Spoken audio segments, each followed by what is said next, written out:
কংগ্ৰেছ দলটো যে অবৈধ বাংলাদেশী ৰক্ষক গৌৰৱ গগৈ ডাঙৰীয়া যে মিয়া প্ৰীতি আছে পুনৰবাৰ প্ৰমাণ হৈছে। নমস্কাৰ দৰ্শকসকল, আহিছো অন্য এটা বিষয়ৰ মাজলৈ। ধৰি লওক আপুনি মোৰ প্ৰতিবেশী আৰু আপুনি এটা কুকুৰ পুহিব বিচাৰিছে। মোৰ তাত নিশ্চয় আপত্তি কৰিবলগীয়া একো নাই। আপুনি কুকুৰ পোহে, হাতী পোহে, ঘোঁৰা পোহে, সেইটো আপোনাৰ স্বাধীনতাৰ কথা। কিন্তু যেতিয়া মই শুনিম যে মোক কামুৰিবৰ বাবেহে আপুনি কুকুৰ পুহিছে, তেতিয়া নিশ্চয় মোৰ সমস্যা আছে। তেতিয়া নিশ্চয় মই মাত মাতিম, তেতিয়া নিশ্চয় মই সহ্য নকৰিম আপুনি কুকুৰ পোহাটো, আৰু কুকুৰটোক চলে বলে কৌশলে মাৰি পেলাবলৈ মোৰ মন যাব। ঠিক একেই কথা হৈছে ৰেজাউল কৰিম চৰকাৰৰ কথাবিলাকত। তেওঁ ৰাজনীতি কৰিব বিচাৰিছে, ধুবুৰীক শিৱসাগৰ কৰাৰ কথা কয়।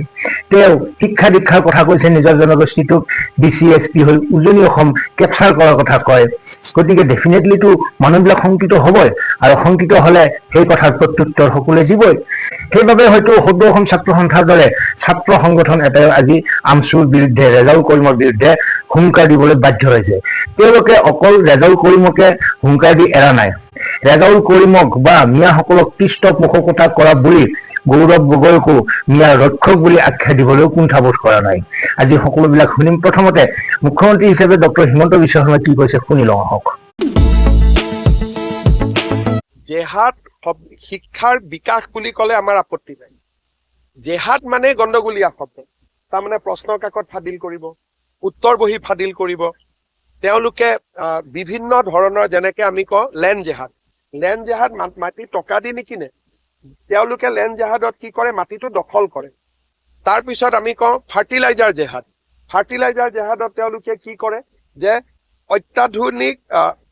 অত্যাধিক মানৱ শৰীৰৰ বাবে যি ক্ষতিগ্ৰস্ত তেনেকুৱা সাৰ ব্যৱহাৰ কৰে। যেতিয়া আমি লাভ জেহাদ বুলি কওঁ, ছোৱালীজনী ঘৰৰ পৰা দেউতাক মাকৰ সন্মতিত বিয়া কৰাই লৈ নাযায়, ফুচুলাই পেলাই লৈ যায়।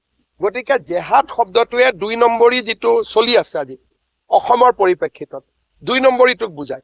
ৰেজাউল কৰিমে এতিয়া মোটামুটি ঘোষণা কৰি দিলে যে আমি লেণ্ড জেহাদ কৰিলো, লাভ জেহাদ কৰিলো, ফাৰ্টিলাইজাৰ জেহাদ কৰিলো, এইবাৰ আমি শিক্ষা জেহাদো কৰিম। তাৰমানে কিমান বেয়া মাথা এইবিলাক। শিক্ষাৰ বিকাশ বুলি ক'ব পাৰিলেহেঁতেন যে আমাৰ ল'ৰা ছোৱালীয়ে পঢ়ক। তেওঁ বুজাই দিলে যে লাভ জেহাদৰ দৰে আমি শিক্ষা জেহাদো কৰিম। যিটো USTMত আৰম্ভ হৈছিলে, এতিয়া তেওঁলোকে এইটো আনুষ্ঠানিকতা দি দিলে। গতিকে এনেকুৱা কৰি থাকিলে কেতিয়াবা ৰেজাউল কৰিমক জেলত ভৰাব লাগিব। এনেকে বেছি বেছি কথা কৈ থাকিলে জেলত যাব লাগিব। মিয়া মুছলমানৰ একাংশই এনেকুৱাই কৰি থাকে। কম্পিউটাৰতো জেহাদ কৰি ৰাখি দিছে, TMতো জেহাদ কৰি ৰাখি থৈ দিছে। একাংশ ব্যক্তি যেনেকে মৰিগাঁৱত এতিয়াতো গোটেই মানে ইণ্টাৰনেট জেহাদৰ এটা ডাঙৰ কেন্দ্ৰ কৰি পেলাইছে। এইবিলাক চব ডকুমেণ্টেড ব্যৱস্থা হয়। একাংশ লোক এনেকুৱা আছে, আৰু তেওঁলোকে অসমখনটো খাই পেলাব। আজি BJP আছে বুলি কৰবাত বাচি আছে, নহলে এইটো ৰেজাউল কৰিমৰ দৰে মানুহটোতো আমাৰ বৰ ঘৰতে সোমাম।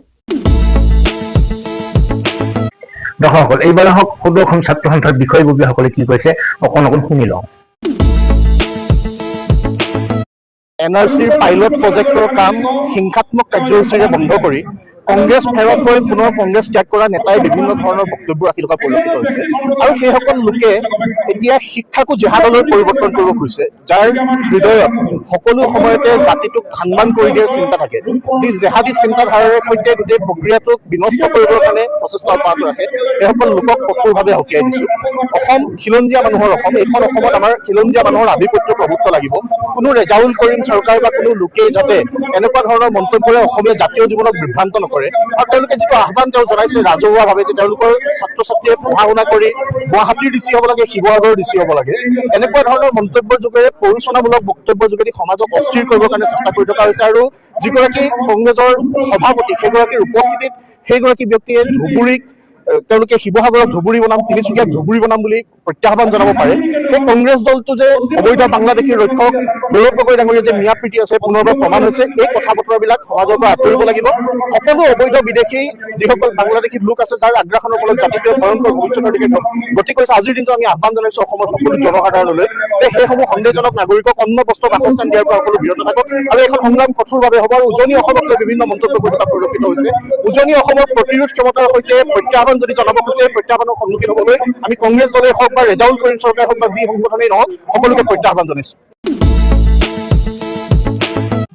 দৰ্শকসকল কি হৈছে নাজানো, মোৰ এনে বহু বন্ধু আছে যিসকল মিয়া জনগোষ্ঠীৰ, এনে বহু ভাইটি আছে যিসকল মিয়া জনগোষ্ঠীৰ। তেওঁলোকে মোকো ভাল পায়, ময়ো তেওঁলোকক ভাল পাওঁ আৰু বহুত ভাল লগা তেওঁলোক। কিন্তু তেওঁলোকৰ প্ৰতিনিধি বুলি কৈ ৰেজাউল কৰিমৰ দৰে নেতাবিলাকে যিবিলাক কথা কৈ থাকে, আমাৰ মাজতো কিবা এটা অসহজ ভাৱ এটা সৃষ্টি কৰি থৈ যায়। এইটো কিন্তু ভাল কথা নহয়। কথা কওঁতে সদায় সমিল মিলৰ কথা ক'ব লাগে, সমন্বয়ৰ কথা ক'ব লাগে। আনক কেপচাৰ কৰা, আনক আগ্ৰাসন কৰা, আমি অমুক কৰিম তমুক কৰিম, প্ৰতিটো মুহূৰ্ততে আনৰ আশংকাৰ কাৰণ হৈ থাকি কি ভাল পায় মই বুজি নাপাওঁ। আপোনালোকৰ মতামত নিশ্চয় কমেণ্ট বক্সত জনাব।